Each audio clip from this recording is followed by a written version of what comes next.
Ang pinakamagandang comeback na pwede mong magawa ay yung makabalik ka sa dating ikaw.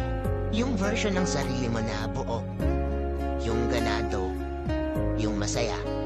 Sa ngayon akala mo imposible, pero habang tumatagal yung panahon na nakabitaw ka na at malaya sa kanya, unti-unti mo nang napupulot yung piraso ng puso mo na binasag ng ibang tao.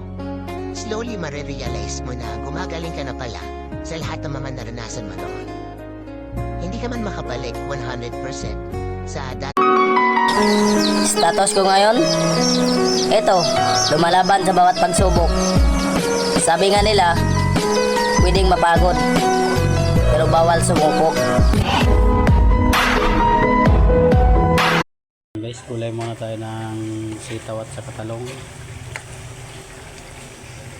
Ito muna ng ginataan, maraming sili.